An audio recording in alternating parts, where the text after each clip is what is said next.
Bienvenue sur le pouvoir de l'information, la chaîne qui vous donne les clés pour comprendre l'Afrique au-delà des apparences.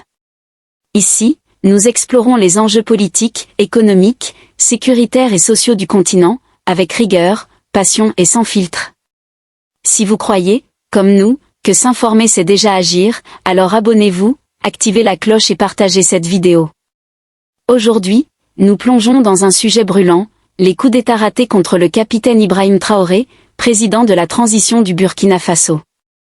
Qui sont les auteurs? Quelle était leur motivation? Comment Traoré a-t-il réussi à garder le pouvoir face à ces tentatives? Le pouvoir d'Ibrahim Traoré. Le capitaine Ibrahim Traoré prend le pouvoir le 30 septembre 2022, à la suite d'un putsch contre le lieutenant-colonel Paul-Henri Damiba.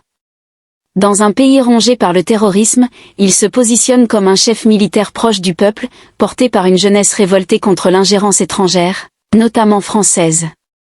Depuis, Traoré mène une politique axée sur la souveraineté nationale, le retrait des forces françaises, l'alliance stratégique avec la Russie, notamment à travers le groupe Wagner, et la sécurisation du territoire.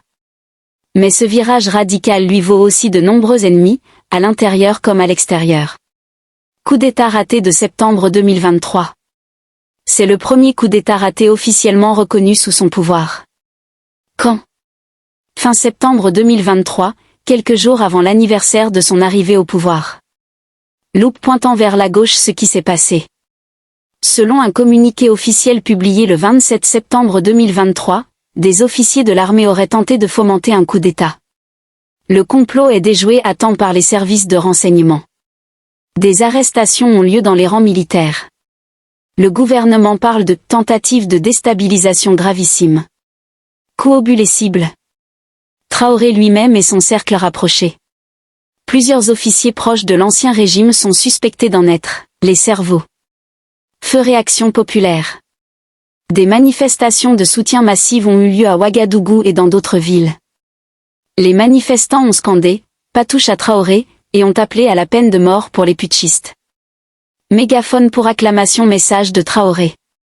Le capitaine a pris la parole publiquement, dénonçant des forces obscures intérieures et extérieures, et affirmant « Ceux qui veulent trahir le pays seront neutralisés ».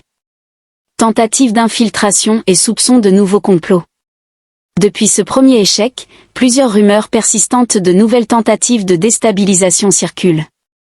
Le régime burkinabé est resté extrêmement vigilant, renforçant le contrôle sur l'armée, limogeant certains officiers et consolidant une garde fidèle au président. Un second coup d'État raté, selon des sources locales, aurait été étouffé début 2024, sans communication officielle cette fois, mais des arrestations discrètes auraient été effectuées. Les enjeux géopolitiques. Le basculement du Burkina Faso vers l'axe Mali-Niger-Russie inquiète plusieurs puissances occidentales, notamment la France et les États-Unis. Dans ce contexte, certains analystes estiment que les tentatives de coup d'État peuvent être instrumentalisées par des puissances étrangères ou des factions internes favorables à un retour à l'ordre pro-occidental. Le capitaine Ibrahim Traoré, jeune, 35 ans, charismatique et militaire de terrain, incarne pour beaucoup de Burkinabés une nouvelle génération de dirigeants. Mais sa position reste fragile dans un pays miné par les conflits internes et les jeux d'influence régionaux et internationaux. Le risque de coup d'État reste élevé, car le Burkina Faso est encore en transition politique, sans institutions solides, avec une armée fracturée entre loyalistes et anciens proches de Damiba ou Compaoré. En conclusion, le pouvoir de Traoré est encore jeune, mais il a déjà résisté à plusieurs tentatives de déstabilisation. Reste à savoir s'il pourra transformer cette légitimité populaire en stabilité durable. Le peuple burkinabé, quant à lui, semble avoir choisi son camp. Si cette analyse vous a éclairé, aimez, partagez, et dites-moi en commentaire ce que vous pensez du leadership d'Ibrahim Traoré. Pour soutenir notre travail d'information indépendant sur Utip, le lien est en description. Et n'oubliez pas, l'information est un pouvoir, partageons-le.